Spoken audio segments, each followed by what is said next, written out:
Hi folks, it's Ben. I've got another project I'll be doing a video series on. It's on this mid-90s Murray tractor here. I got this tractor about a year ago. A friend had scoped it out for me, and it was a neat tractor. At one time had a 40-inch deck and a 12.5 horsepower Briggs & Stratton motor. However, when I got it, the deck was rotted out, so we've already dumped that, and the motor had actually been run out of oil and was destroyed, so we actually got rid of that too. Then, about a few months ago, my uncle gave me an 11 horsepower Tecumseh vertical shaft engine, which is a perfect fit for this tractor here. So what I'm hoping to do with this video series is actually get this motor going in this tractor chassis here, and we've got a lot of wiring, a lot of mechanical hookups, got to make sure that this transmission even works.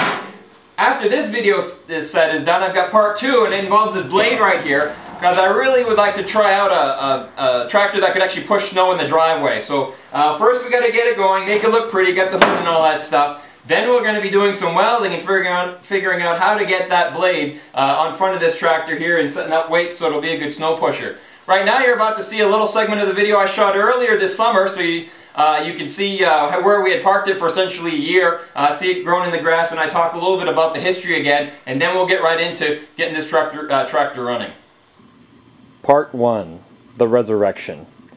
Here's a 10 horsepower vertical shaft motor with alternator and electric start. Got it from my Uncle Clarence up in northern Maine, and I have one particular use for this in mind. Let me introduce you to my Murray tractor. I don't think I've done a video on it, but I have referenced it in other videos.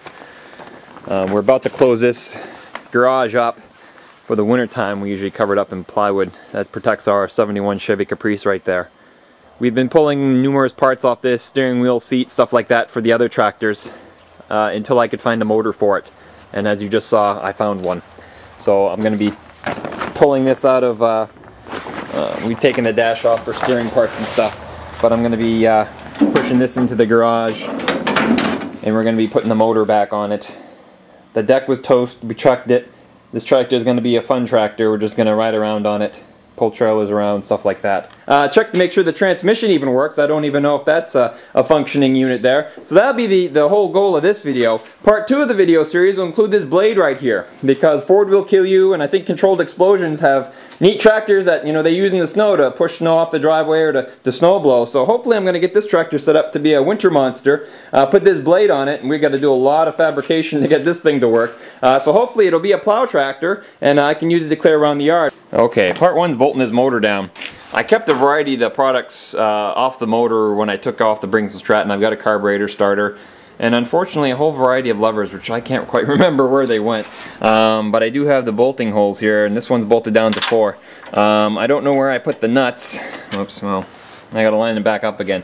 So I'm just gonna use new ones here. So I'm gonna bolt it down, and then I'm gonna make sure it's got oil, and then we're gonna start hooking up some mechanicals. The fuel tank will need to go back on, and I'll need to plug in this guy here, figure out what goes where. Obviously their starter connections and stuff. And I do have the battery, and it is a good battery, and it's been trickle charging for the past month or so. So hopefully we'll have some cranking power when we do get stuff connected. Whew, my camera's getting cold.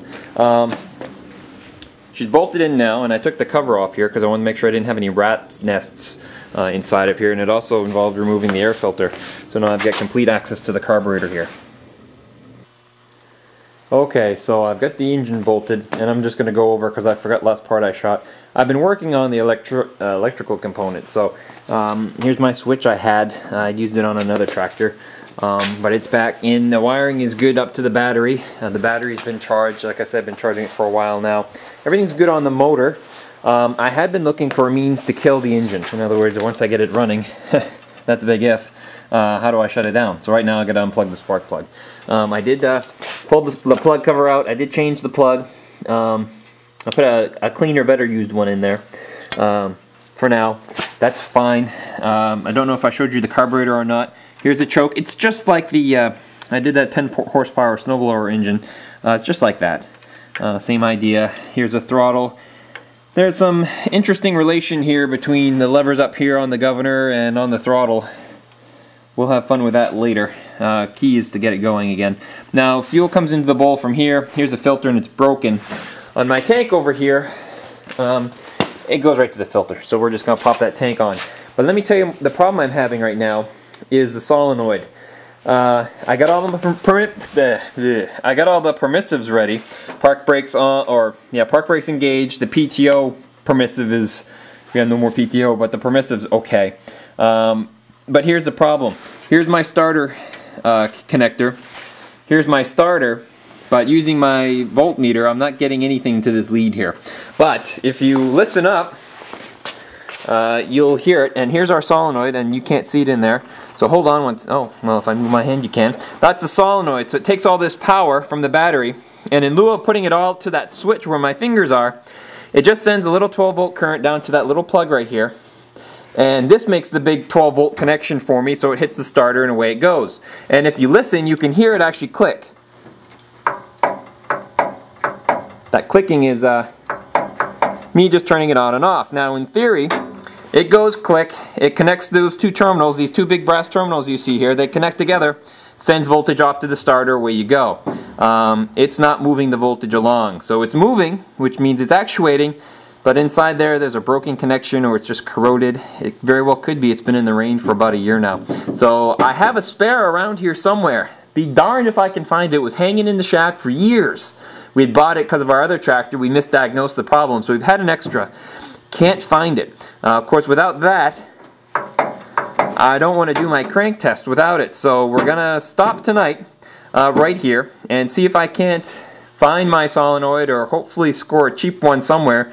Maybe even pull it off another tractor. But what I want to do is, number one, see if the starter works. I'll pull the plug out and make sure it'll crank. That'll be number one. Number two is I'll just rest the plug against the head and make sure I've got spark. That'll be step two. Step three will be to get the oil out and to actually see if I can get this thing to fire up. And I also got to figure out a way to kill the engine. I'm not sure on this engine how they killed it. There's some ground somewhere that I can't find, and we'll do that once we get that engine running, and that'll be a kick-ass video, let me tell you.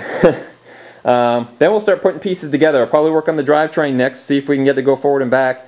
Well, maybe steering would be smart first. Yeah, we'll do the steering, then we'll do the drivetrain, and keep going from there. But unfortunately, I think that's as far as I'm going to get tonight. I got to do see if I can dig around and find that solenoid, because otherwise I got to drill the rivets out on this one. Maybe I can tear it apart and fix it. And if so, that'll be a midweek video. So you'll know what video comes out next as to what I end up doing. But thank you very much, and we'll keep trucking on. Thanks for watching.